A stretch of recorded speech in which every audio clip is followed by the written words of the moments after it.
குழந்தைகளுக்கு வெள்ளலார் ஆதரவற்ற குழந்தைகள் திட்டம், ராமன் தொழிற்பயிற்சி நிலையம், ராமன் மலையர்பட்டி ஸ்ரீ ருத்ராமியை தொழிற்பயிற்சி நிலையம் மற்றும் வெள்ளலார் பல்நோக்கு கூட்டுறவு குடிசை தொழில் சங்கம் போன்றவைகள்.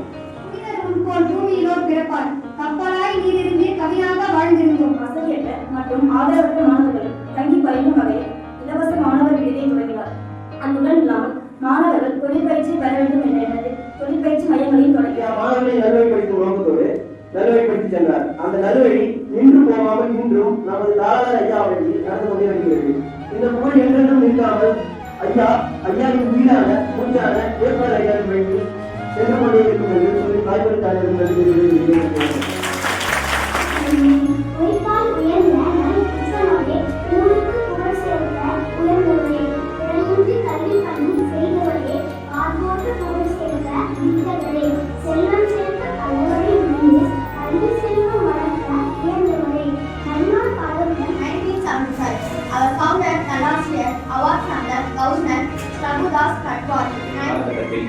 ஒரு வள்ளலார் பலநோக்கு கூட்டுறவு குடிசை தொழில் சங்கம் அப்படி என்று பழைய மாதேவி துவங்கப்பட்டது. இதெல்லாம் நிறுவனம்.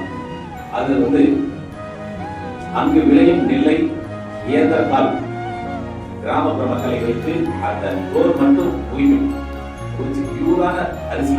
அந்த அரிசி யாருக்காக போகிறது என்றால் சிறைச்சாலையில் உள்ள கைதிகளுக்காக மட்டும் அதை அனுப்பக்கூடிய அந்த பொறுப்பு அந்த சங்கம், அந்த கூட்டுறவு குடிசை தொழில் சங்கம் என்று ஆரம்பித்து அந்த கிராமப்புறத்தில் உள்ள பெண்களுக்கு வேலை வாய்ப்பு, ஆண்கள் கிடையாது.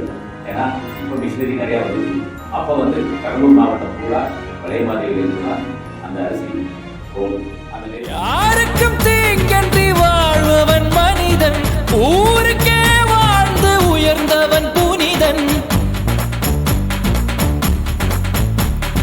யாருக்கும் தீங்கன்றி வாழ்பவன் மனிதன், ஊருக்கே வாழ்ந்து உயர்ந்தவன் புனிதன். நேற்று வரைக்கும் மனிதனப்பா, இன்று முதல் நீ புனிதனப்பா. நேற்று வரைக்கும் மனிதனப்பா, இன்று முதல் நீ புனிதனப்பா. என்றும் உங்கள் நினைவிலும் செயலிலும் நான் நீக்கமற நிறைந்திருப்பேன். உங்களின் முயற்சிக்கு விதையாய், உங்களின் வளர்ச்சிக்கு ஒளியாய்.